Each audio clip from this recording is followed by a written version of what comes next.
Hey everyone, welcome to another edition of PowerCore Productions and Podcastings. And in today's video, we have finally come to yet another end for a series that we've been doing on this channel for a while now. You could say that this is the official end for Season 1, if you will, of Dragon Ball World's Strongest. What if Wonder Woman was in Dragon Ball Part 12? As always, if you're new to the channel or if you're a regular and you like what we have to offer, then please don't forget to like, comment, subscribe, share, and hit that bell for post notifications so you can stay up to date on everything that is PowerCore Productions and Podcastings that is to come out now and in the future. As we go into Part 12, this will see the conclusion of the Namek/Frieza saga. As I'm sure you all can tell by now, when we come back with Season 2, we will cover the events of the Android/Cell saga. But there are many things that will take place between now and then. Many things not only in this series, but in others, that could have long-lasting effects as we reach the final stages of Phase 1 of Anime X DC Comics series line. But what will we have in store going forward? What new power-ups await for our heroes? Born from tragedy, but coming from it in new growth. For all this and more, stay tuned as we now continue. Dragon Ball World's Strongest. What if Wonder Woman was in Dragon Ball Part 12? As always, sit back, relax, and enjoy the show.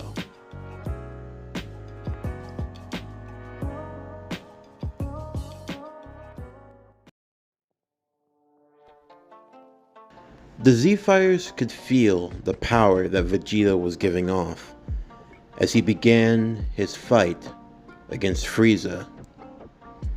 For a bit more clarification, while this version of Vegeta is known as Vegeta 1,000,000, his power was far more greater than that. At most, Vegeta had managed to go into the realm of around 3.5 million in total. Safe to say, in Frieza's first form, he was no match. The other Z-Fighters could feel the power that Vegeta was giving off. It gave them all a bit of concern. And then there was another power. It was oddly familiar, but also different. This was Piccolo, who, like in the original, would still fuse with Nail, gaining an even greater level of strength. Although Krillin would be the voice of reason in it all.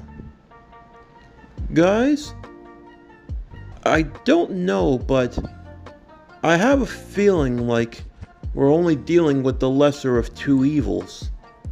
What do you mean, Krillin? Goku would ask. Well, I mean, it's obvious that Vegeta only cooperated with us so that he could get his revenge on this Frieza guy, right? But right now, it feels as though Vegeta might be the strongest one on this planet. No offense to you, Goku and Diana.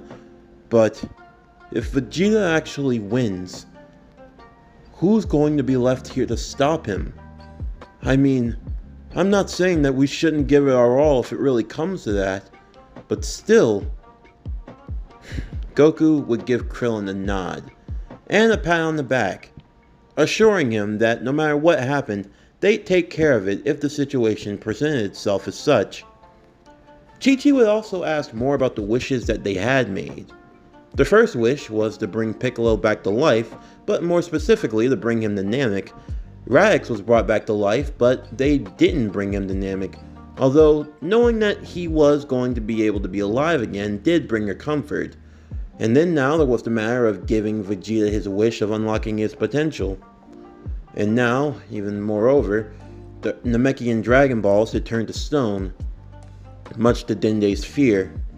It meant that the Elder Guru had passed away, meaning that the Namekian Dragon Balls would not be in use until a new Elder was put in charge.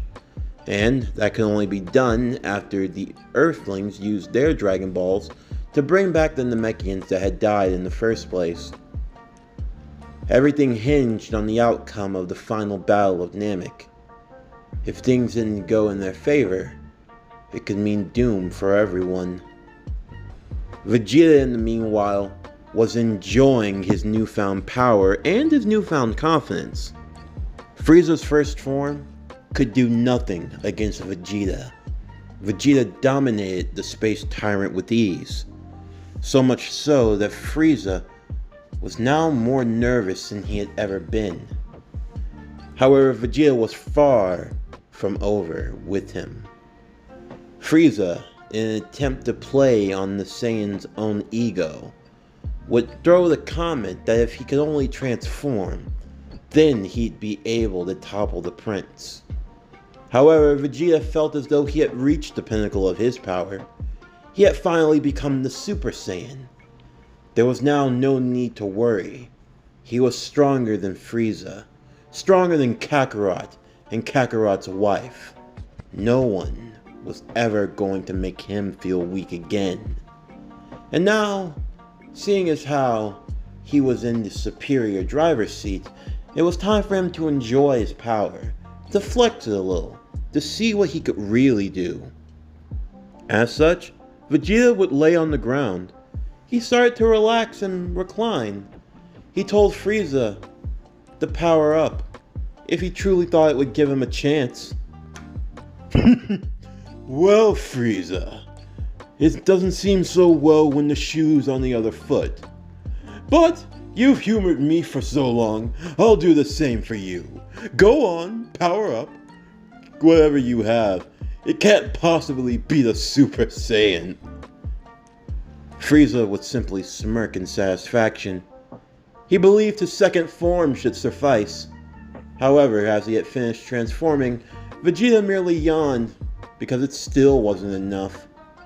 Frieza in anger would go charging towards Vegeta, who would effortlessly dodge him before appearing behind him once more and knocking him into the waters below. Frieza would jump back up, now being in more of a cold sweat than ever before. What? What is the meaning of this? When did he get so strong? The Dragon Balls couldn't have made him a Super Saiyan. It's impossible. I haven't even tapped into my full potential yet. There's no way he can outclass me. If you have any more tricks up your sleeve, Frieza, now's the time to pull them. Go on, I'll humor you. You're only delaying the inevitable, but seeing as how this planet's time goes by slow, I'm in a bit of a giving mood. The other Z-Fighters would fly over to the fight to see what was taking place. And safely to say, Vegeta was dominating with ease. They could sense it. Frieza, even with his power-up, wasn't doing anything. He would then enter into his third form. This still wasn't enough. Vegeta simply outclassed him. His 3.5 million was far greater than third form Frieza's 2.12 million. In the end, Vegeta, he was laughing hysterically. He couldn't believe it. This was all it took to beat Frieza? My God. Frieza, if you ever want to stop being a space tyrant, may I offer you another career path as a comedian? You're definitely giving me a good chuckle. Don't mock me, Vegeta. This isn't even my final form. Your final form? Your final form? You mean to say that there's even more to this charade? Frieza, please, why can't you just die with some dignity? You Saiyans say you love a challenge. Then give me my final form, and I promise you won't be disappointed. Big words coming from a small man like you. But I think I can offer you one more chance. But this is your last one. If you can't make it count, then I'm done with you, Frieza. I hope you know that. Oh, I agree, Vegeta. Everyone would watch as they felt a strong shift and the tone of power start to change. Vegeta was smug. He wasn't concerned at all. He had no reason to be afraid. He had no reason to worry. Frieza would be given all the time he needed, and he transformed into his final form.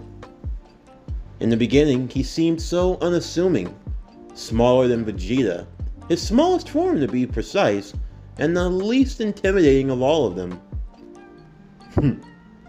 This is the best that you can do? Frieza simply smiled. Oh yes, Vegeta. I do think I'm ready to continue now. Come whenever you're ready. I don't want to inconvenience you. Oh, you're not inconveniencing me, Frieza. I merely want to hope that I give you the chance that you need. Are you ready? I'm more than ready. Vegeta would charge at Frieza, and he believed he had gotten a direct hit. Only, Frieza did not have a scratch on him. Oh, Vegeta, I did say you could start. No need to wait on my account. Vegeta would shrug that off as just a mere lapse in judgment, and he tried again. Everyone else, they knew the truth. They knew what was happening. Vegeta was the only one that didn't catch on. After a few more misses, Vegeta was starting to feel the pressure. Oh, Vegeta, I did say you could start. I mean, you aren't delaying the inevitable, are you? After all, you are the mighty Super Saiyan. Do show me your legendary power. You think this is funny, Frieza? Oh, I don't think this is funny. It's hilarious. But I say that monkeys do find comedy in the simple, so I'll allow you to entertain your farce of a dream and a hope and a prayer that you could actually beat me. Alright, Frieza. I'm done playing games. Oh, I thought the game was just getting started, but by all means, let's get serious. Much as in the original, Vegeta would try his very best. Everything that he could do against Frieza. However, nothing was working. You see, in the final form, Frieza more than outclassed the Prince. Sadly though, Vegeta could not see or recognize it. Piccolo only cursed under his breath. That idiot! He had a chance. He had an actual chance of winning, and he blew it! Piccolo, it's not Goku. This power is beyond anything I've ever felt. I don't know if we can do anything against it. Then what do you think we should do? We may not have a choice. We're just gonna have to jump him. All of us? Yes. If we're going to have even a prayer, we're just going to have to catch him off guard and jump him. From what I've noticed in the fight, he doesn't know how to sense power levels like we do. So all we have to do is go all out and catch him by surprise. If we do that, we might stand a chance. Everyone would nod in understanding. Dende would move over for cover. Gohan was getting geared up for the fight. There was a part of Diana that wanted to tell Gohan to go back to the ship with Bulma, believing that this was something that Gohan wouldn't be ready for. However, Gohan was not going to leave. He had been training to fight with his parents. He wasn't going to turn back now. That wasn't how they raised him. And she couldn't deny seeing the look in his eyes. A look that was all too familiar. Someone who wanted to take the challenge. With that, all of the Z-Fighters would slowly build up their ki until they would hit their max, waiting for the right moment to strike against Frieza. In the meantime, Vegeta was not making any progress against Frieza at all. Frieza was loving it. It seemed as though it was now time for him to do some of the whipping, or rather all of it. Vegeta was being tortured in a way that he thought he'd never truly experience. All of the callbacks of fear, the memories of terror that he felt under him, all came flooding back to his mind. However, from out of nowhere, Frieza would feel two devastating punches to his face, knocking him back a good distance, as Goku and Piccolo were already ready for a battle. From out of nowhere, a double Sunday would charge and hit Frieza directly in the back, courtesy of Chi-Chi in her cheetah form, while Krillin from above would start raining down Destructo Disc, Frieza dodging them as quickly as he could, although one managed to slice off half of his tail. All of the Z-Fighters were giving everything they had. Even Gohan got into the mix, fighting from a distance. Where did all you flies come from? It seems you're good at making friends, eh, Vegeta? Thought that maybe you'd be able to gang up on me. Well, I'll show you how trivial it is. Vegeta was worser for wear. However, he wouldn't be out for long. Dende had managed to make his way over to the fallen prince, even though he didn't want to. Even at the behest of everyone, it was going to take everything they had if they were going to beat Frieza. Even though Vegeta was left in a near-death state, Dende would heal him, giving him a nice little boost and motivation to get back into the fight. Where was Diana, you might be wondering? Well, she was off preparing a big surprise for Frieza. Before leaving, they had to come up with a game plan, the best way to take out Frieza in the worst case scenario. Diana figured that if she could make a spirit bomb big enough, she could take out Frieza in one swoop. He wouldn't see it coming, but she'd need time. Time that everyone else was just going to have to buy her. Diana, who had gone far enough away, would raise her hands into the sky, focusing and meditating as she had learned from King Kai. She would gather energy from not just Namek, but from as many planets as she could. You could say from anyone within the universe that could spare it. The spirit bomb would grow much larger than just a fist size that she used on Earth, as it grew larger and larger, hovering over the planet itself. Frieza was so distracted that he had no way of noticing, although the others did. And unfortunately for them, they were getting picked off a lot easier than one might expect. Goku and Piccolo would find themselves falling, and Chi-Chi and Krillin, well, they would end up getting the worst of it before long, although Vegeta would make a decent comeback. Dende, being given enough time, would try to heal the others. The one thing that caught Frieza's attention, though, was the young boy with the tail. Another monkey? Either he's lost touch with genocide, or these Saiyans just seem to have the lives of cockroaches. But no matter, Frieza was an expert at extermination, and now he was going to put that to full use. Of course, that would be easier said than done, as it seemed as though the people he had just managed to swat away were coming back. How on earth were they catching their second winds? He was certain that he was knocking them out of commission. They must have had someone working with them. And then, from the corner of his eye, Frieza managed to catch who was causing all of this. That little Namekian boy, as he had caught him laying hands on Krillin and healing him. So, that's the one that's been giving them these extra lives, the little cheat code. Well, no matter. If this is how they want to play the game, then Frieza would just have to change the rules. Everyone seemed to be out of their wind.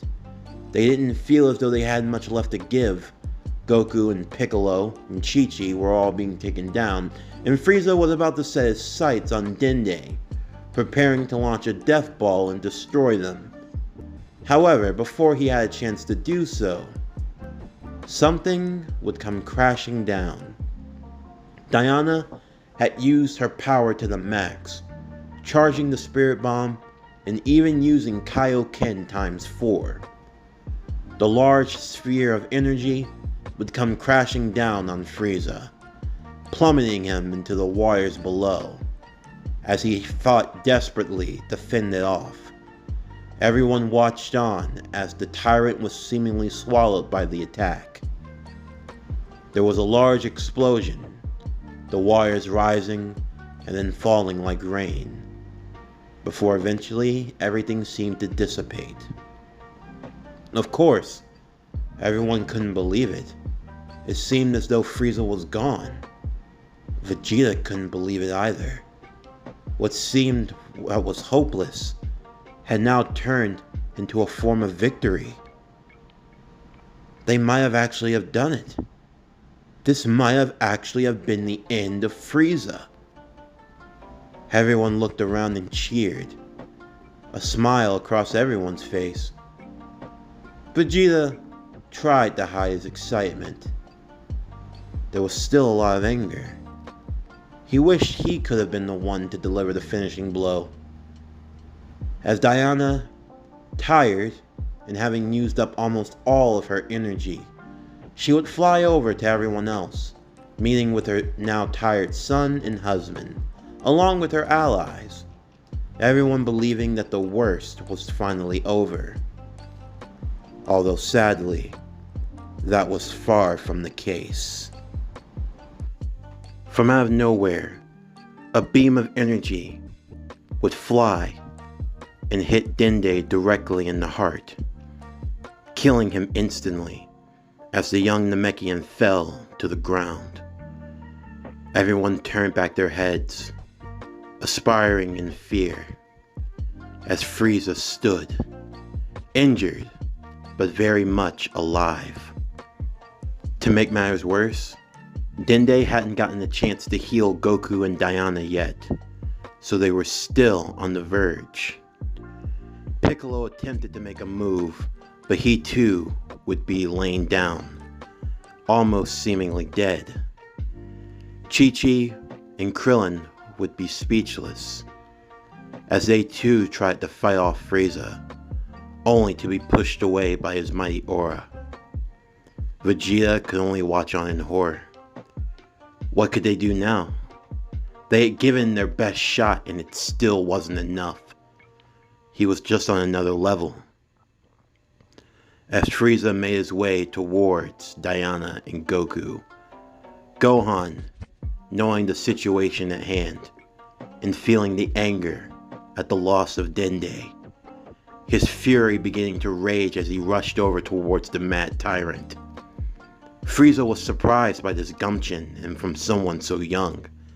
Even more so was the fact that Gohan's rage carried him to the point where he actually started to fight with the evil Emperor. Even Frieza was astonished by the young Saiyan's power. You Saiyans are all the same. I let you fester just a little bit and you become a nuisance, a thorn in my side. No matter. This I will rectify soon enough. Frieza would fight against Gohan. Gohan's enhanced rage gave him a boost far beyond what many were expecting. And for that brief flurry, he seemed to be holding his own, as Diana and Goku tried to aid their son's help.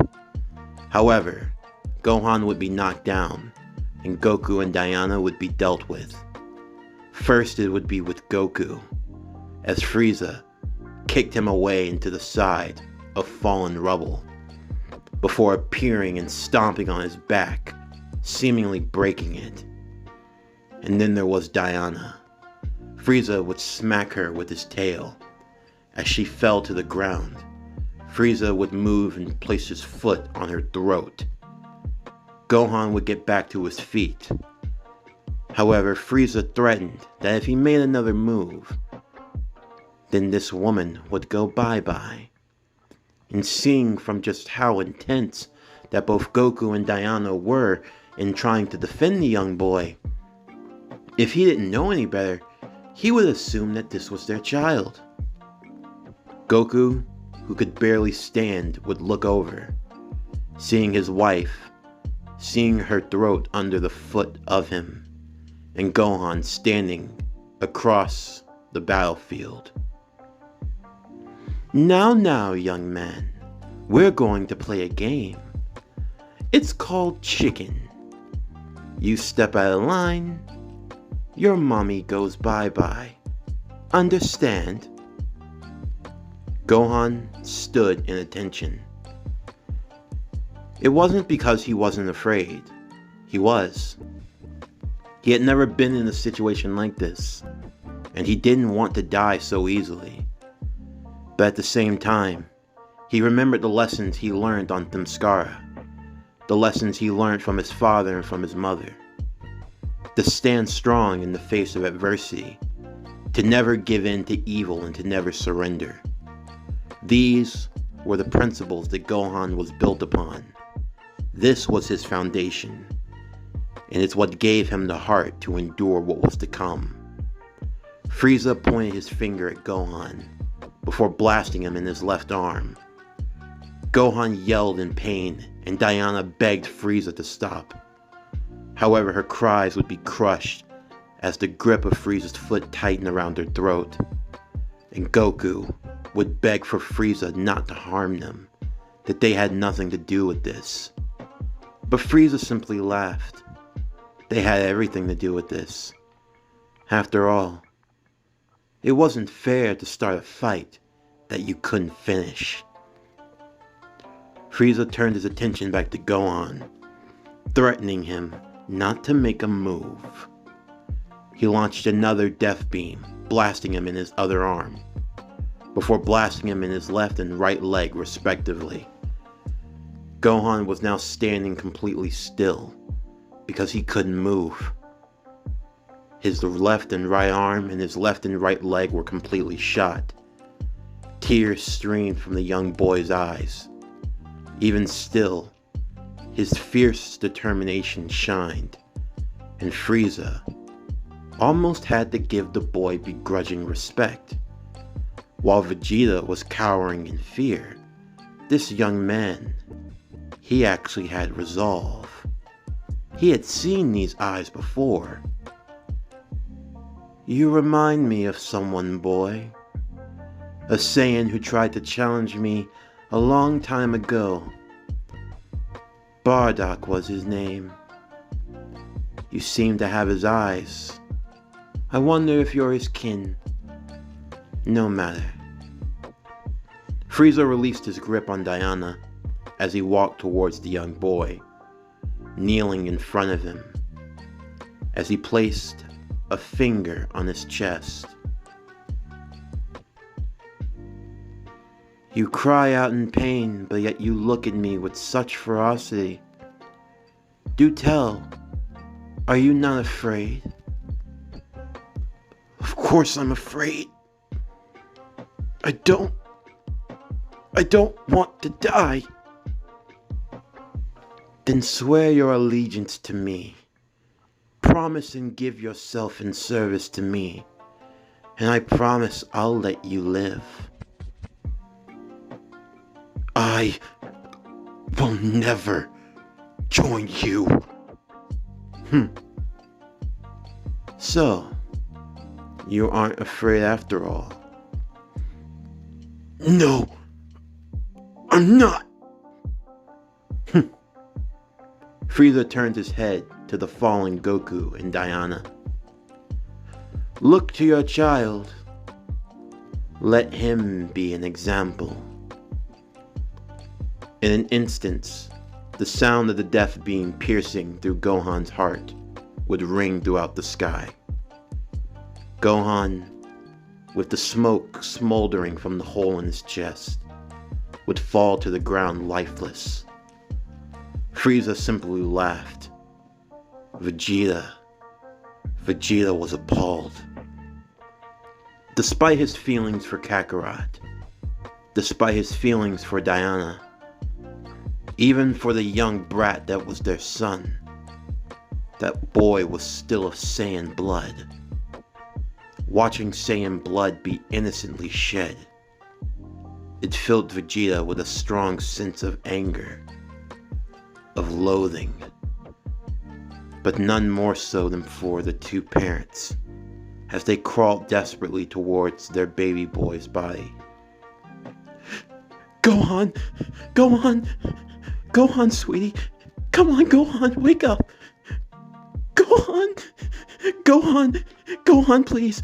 Go on. Go on. Goku and Diana would both surround their son, the two desperately cradling his body, crying out his name. Frieza simply laughed. Oh, do cry out more. I'm sure the boy is merely taking a nap.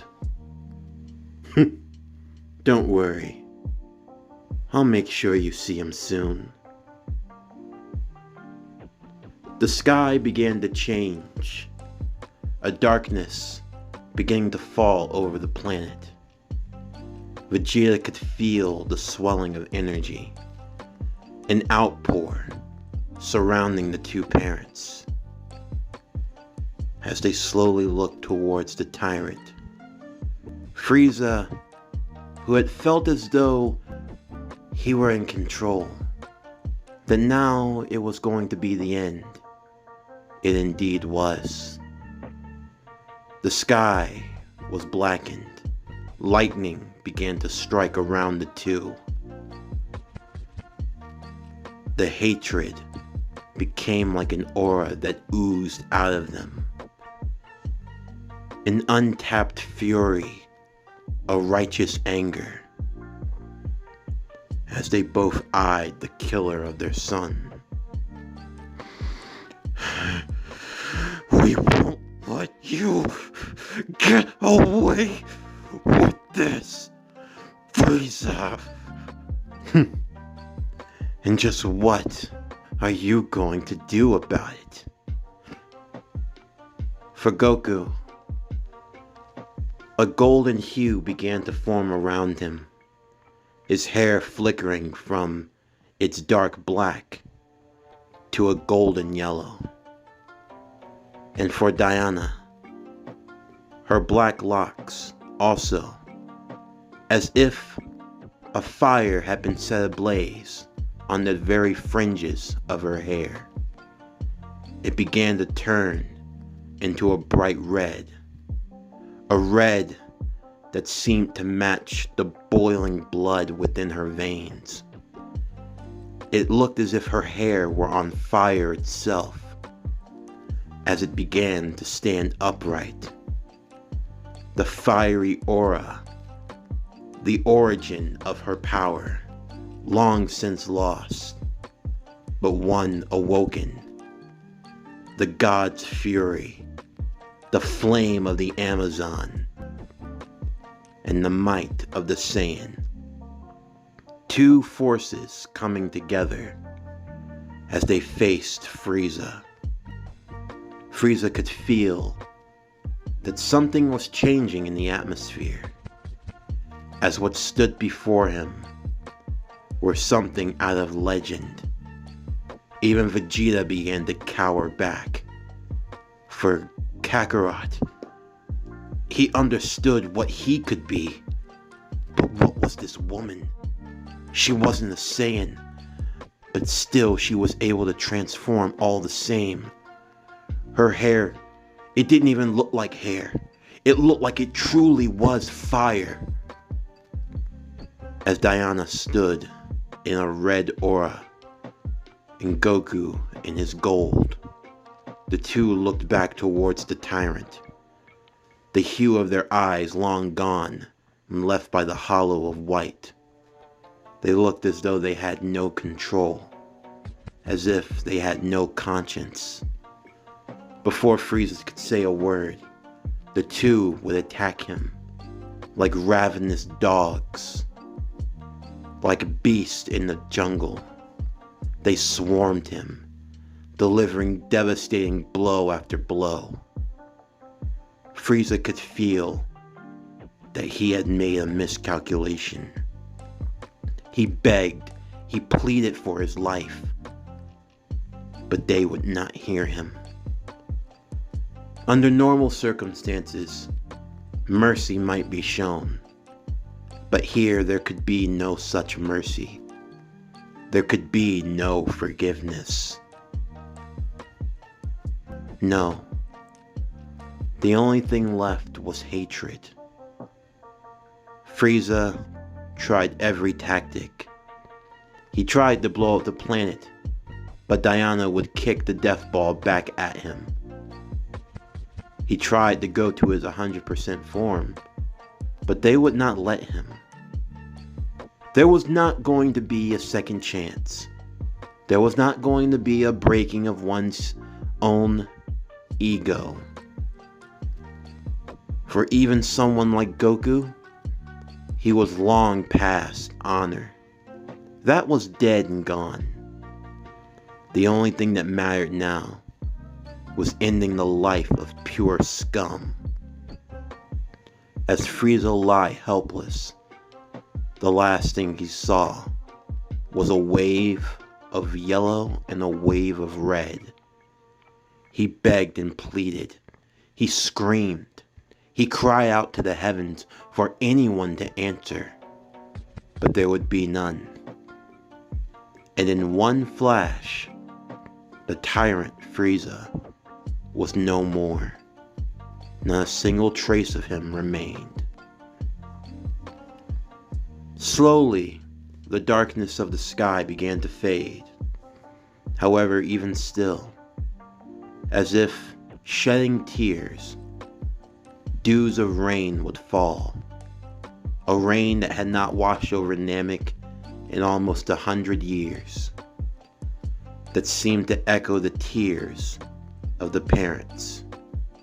Tears being shed by Goku and Diana alike, as they embraced in a hug. The two of them letting go of all the pain, of all the anguish, of everything. And before long, the two would fall unconscious. There was no way of waking them, no way of getting them to respond. Goku's hair had changed back to normal, and so did Diana's. Whatever this power was, it was far beyond anything they could understand. But yet even still they knew they needed to. Krillin and Chi-Chi would try and do what they could. Thankfully, Piccolo wasn't dead, although he might be if they didn't act soon. Thankfully, King Kai would be able to get a response. He was able to speak to Chi-Chi on Namek after getting her attention from Otherworld.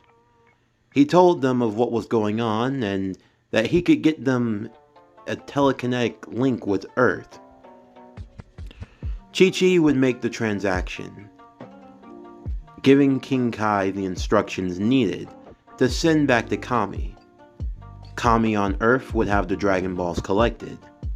After doing so, Shenron would be summoned and a wish would be made to bring back to life all of those who had died because of Frieza and those that served under him. Because of this, many other Namekians would return, including the next leader of the Namekians. As they had arrived, they would learn of the situation with Frieza and what had taken place. The body of Gohan would be put into a capsule to be preserved, as Chi-Chi, Krillin, and Bulma would waiting for the Namekian Dragon Balls to be restored, and to help bring back those who had been lost. Thankfully, Gohan would awaken not too long after. While the wish had worked on him, he still had some time to recover, and thankfully, the recovery pods that they had on Frieza's ship would take effect. Before long, Goku and Diana would awaken as well, happy to see that their young son was alive.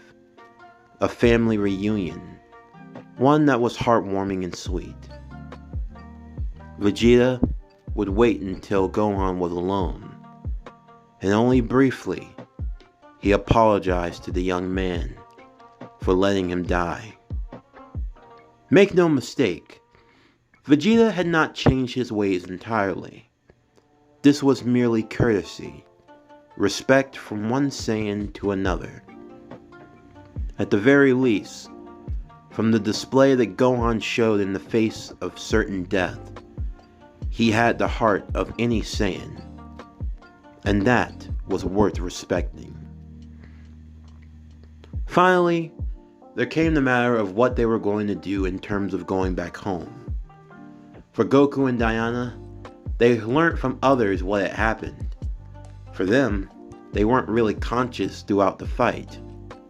Even still, the idea that they had these new powers, it made them concerned, but all the more curious. Goku would turn to Vegeta. He would ask him if he knew anything about this power. Even Goku would admit that he wasn't too familiar with the history of the Saiyan race. But Vegeta, he was very literate in it. And if he knew anything that could help, he'd want to know. Vegeta thought it over, and seeing this as an opportunity, he agreed. He would tell Kakarot everything he needed to know. But, in exchange, he wanted to learn how to get this power for himself. After agreeing, it was decided what the groups would do. After asking the Namekians if there was a place where they could train and not harm anyone and try to harness this new power that they had managed to gain, the Namekians, grateful to the Earthlings for their help, would tell them of a planet of peaceful individuals, where meditation was key. It was there that they might be able to gain the knowledge that they needed to master this new power and control the rage that burned within them. This, of course, would be the planet Yardrat. After making sure that everything was settled, Goku, Diana, Gohan, and Vegeta would take the ship that they came in, and they would use that one to go to Yardrat, while Chi-Chi, Bulma, Krillin, and Piccolo would use their ship to go back home to Earth. After saying their goodbyes and promising that they would be back home in due time, our heroes would make their journeys, one heading back home to Earth, and another heading off deeper into space into places unknown, to gain more understanding of this new power that lied dormant within them, as the next stage in the world of Dragon Ball would be on the horizon. The story of the world's strongest continues as we now enter into a new phase of our journey.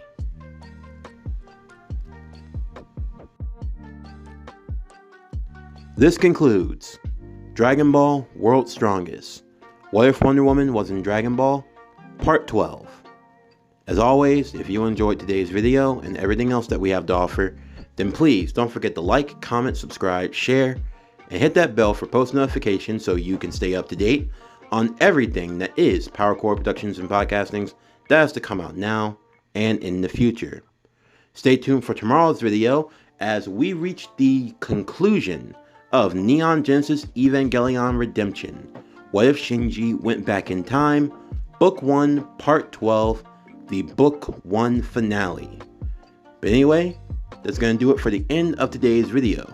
I'm Javon Harrington with PowerCore Productions and Podcastings. Signing off, and I'll see you next time.